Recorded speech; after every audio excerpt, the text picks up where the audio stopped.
Good morning, good afternoon, good evening, guys. Whatever time y'all are tuning in, I certainly appreciate y'all are here. Today's video, guys, we're going to be cleaning up this 125OT. OT stands for Old Timer, of course. It's called the Mustang. It's got a lanyard hole. It's just a great knife. It's a lock blade. It's got a liner lock, a brass liner lock. But look here. It's got a broken tip right there. We're going to be repairing it. We're going to be giving it a new tip. And you see right down through there, it's got a bunch of the edge is chipped up right down through there. See that? We're going to give it a new edge and come up through there. We're going to be coming down to about the middle there. I'm going to try to make this the new point. That little edge right there, I'm going to make that the new point. And when I come up to make the new edge, it's going to look good. It's going to look good. I can see it, guys. Then we're going to clean up the handle. We're just going to give this knife a good spot treatment. And we're going to give it a new tip. It's going to be a great knife to carry. For anybody to carry. It's got great carbon steel. Great carbon steel. And but once we do that, guys, we're going to go back over and revisit that Benchmade. I wasn't sure if it was real or not, but both the Benchmade and this knife was sent in by Mr. Jeff Guthrie from Goose Creek, South Carolina. But I couldn't let that one of my favorite old timer knives sit over there with a broken tip.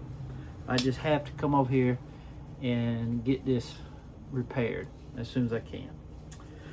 Well, anyway, guys, thank you so much for tuning in today. We're fixing to jump on this knife, and I hope you enjoy the video.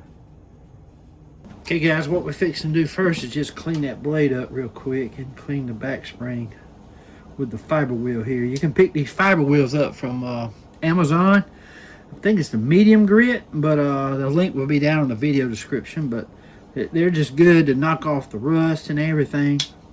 But we're going to be shining that blade up. And then once we get done with there, guys, we're going to use a sander here to give it a new edge. Because, again, you see the chipped up edge right there. We're going to give it a new edge and come up through there. But we're also going to be coming down to that point right there. We're going to try to make that our new point. So it's going to be a great knife.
Now guys, I fit to hit it with a leather strop.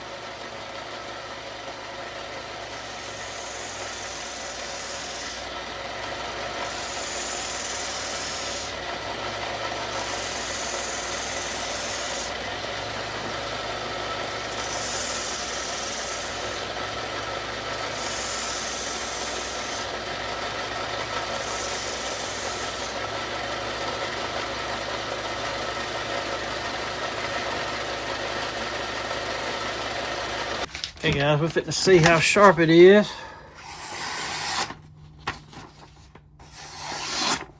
It's pretty sharp, ain't it? Hoorah. Okay guys, we're fitting to hit it with some Never Dull. See it right there? Find it at Walmart or on Amazon. The link is down in the video description. It is right here. We're gonna hit that right there.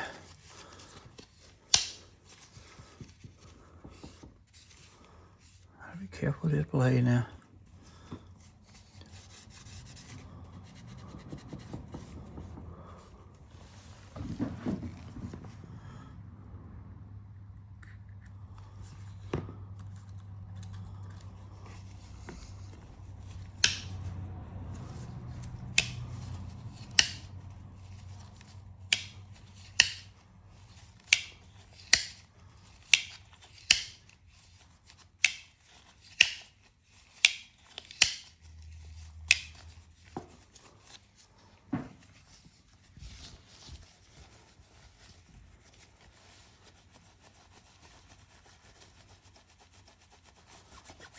I could get a better finish on these bolsters and get the scratches out real good, guys, but I'm not gonna do all that.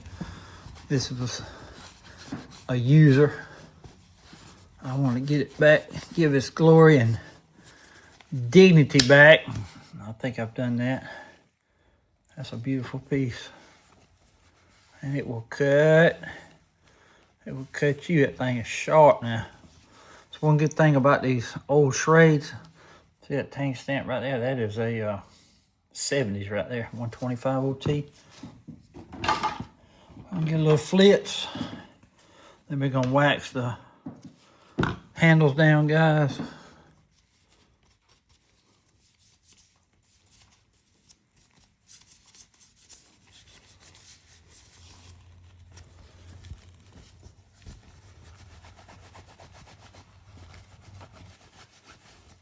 All right, now we're gonna use some Mama's Outback leather wax.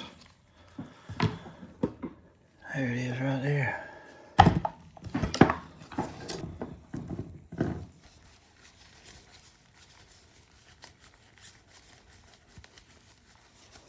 Alrighty.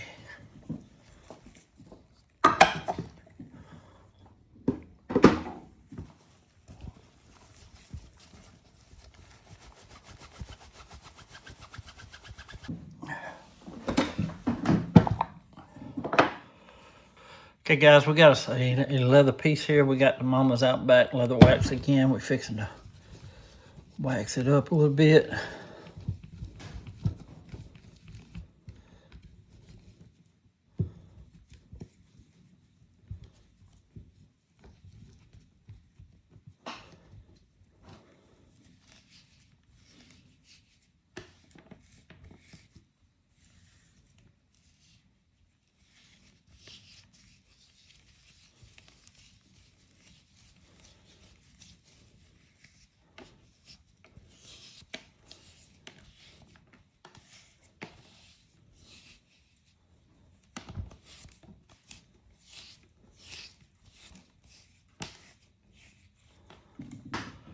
All right.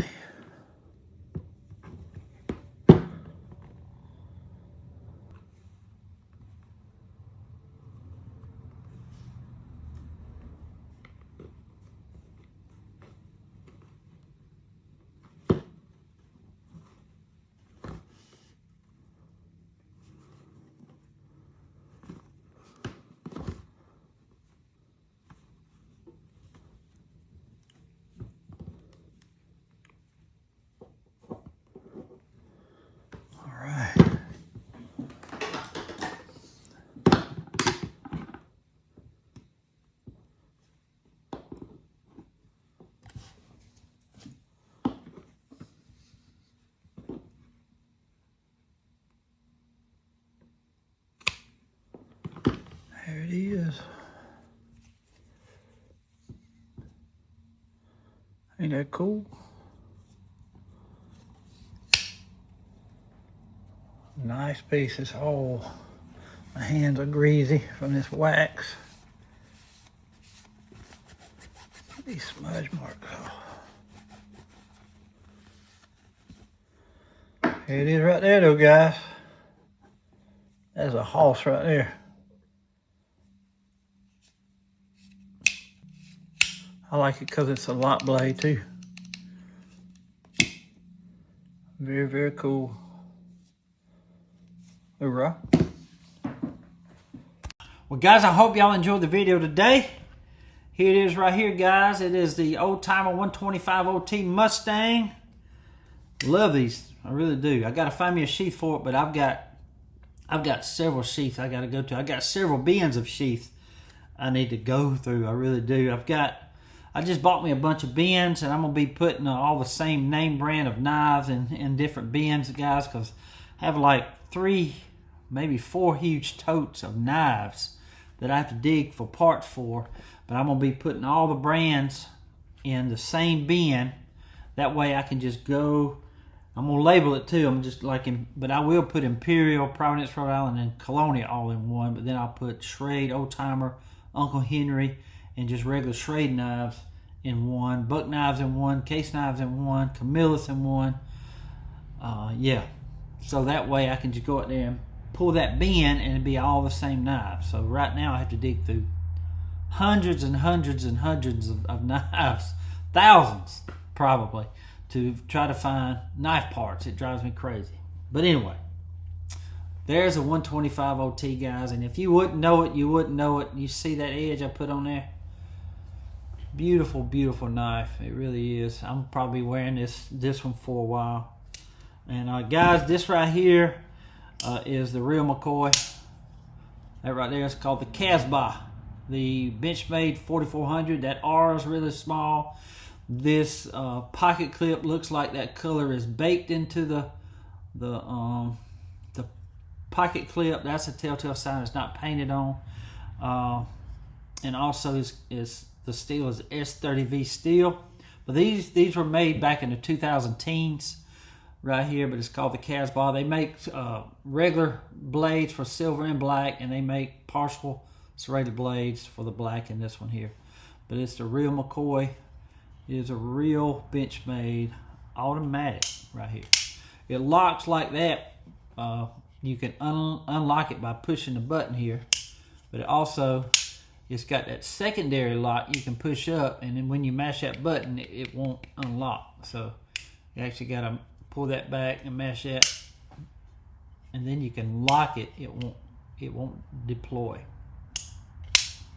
Very cool, ain't it? It's called the Casbah, the Benchmade Casbah. Very cool. I appreciate this, Jeff. I appreciate that big old box yesterday. Appreciate you so much, Mr. Jeff Guthrie from Goose Creek, South Carolina. He sent me 8 packages so far. And there's that King Cutter crate he was talking about. I have just several different items from King Cutter down there. But I absolutely love this, guys. And I just want to let y'all know I delivered the toys down there to Mr. Mack at Across the Maps Mission and Ministries. And he showed me around their store, and I filmed him, and I filmed the store, so you'll be seeing that on the outro. But I told him I'm going to be holding another auction for him next month in January. And we'll be writing him a check for whatever we make from that evening. But also, guys, I'm going to have another Whatnot auction here in a few weeks. I got some case knives I want to sell. So we're going to be dumping off a few of my case knives. Nothing really amazing, but there are some good stuff in there. So can't wait to have that. And I'll be coming up like with a date. I'm also bidding on some more knives. Hopefully I win those. You'll know it if I do, but I got to win the auction. I think there's like 2 or 3 days left. I win those, and I got to wait a week or 2 to get those in. So it's probably going to be toward Christmas time or the middle of the month. So we'll see. I'll let y'all know. Anyway, guys, thank y'all so much again for tuning in today. I want to say God bless to each and every one of y'all. Until we meet again, guys. Y'all be like a good night. Stay sharp. Every month, but if you got 5 people and having 45 pieces of clothes a month, that's going too much. Right, it is. But, So this is where the baby clothes are, babies and toddlers. and this is, y'all remember, this is Mr. Mack. He runs the Across the Maps Mission and Ministries, and this is just some of the things they do. This is all baby clothes, and they allow folks to come in and get stuff for free. And all these clothes were mainly donated from people here in Sly County. Most of them Sly County, some from other counties. Uh-huh. We get a lot from Sly County. That's nice, very nice. And this is just one room, guys. One room. This is the room that we bring them in. Well, she's kind of doubles up. It's a room that they would need to talk to somebody, pray with them. We come in here. I understand. We rush them in here, find out what the needs are, and occasionally there's a mirror behind it. You can't use it for trying to clothes. Right. This is all ladies stuff. All ladies. Wow. This is all the men's stuff. Oh, wow. It's a big old room. It goes over there, too. This is all the men's and young boy stuff. Wow. This is household stuff that people donate. Uh-huh. We get pots and pans and all kinds of stuff, and they come in and get this stuff too. It's amazing. And it goes all the way in here, too. Wow. Now this is, they don't shot Flash Gordon. I mean, no, that's the flash. No, that's the Flash. Not Flash Gordon. Man, it's a big old area right here. Man, it just keeps going. Look at the food. Yeah, we got food. We've had full food drives this last month. Okay, I didn't know that. Yeah. So we have some ladies that work back here. Well, at least you're getting stuff in. That's a good yeah. thing. That's a good thing. We had to cut back some stuff, like some yard sale stuff, appliances. We can't do that. Right. But you get some stuff you can't get rid of. I understand, sir. Yeah, but Yes, sir. we've had a lot of people come help us. And Yes, sir. a lot of them's gonna help. Last year, a lot of people from all the churches helped us over the Okay. big thing. Well, great, bud. So, Well, we're going to set an auction up on Whatnot in January. And we're going to, whatever we make, we're going to give y'all a check for it. we appreciate it. Yes, sir. We can put it to use. I know you will. Well, thank you, Mac. I appreciate you, sir. Thank you. As always. Thank you for what you do for us. Yes, sir. What Yes, you sir. do for the whole community. Yes, sir. Do a lot for the community. Well, and we thank you, sir.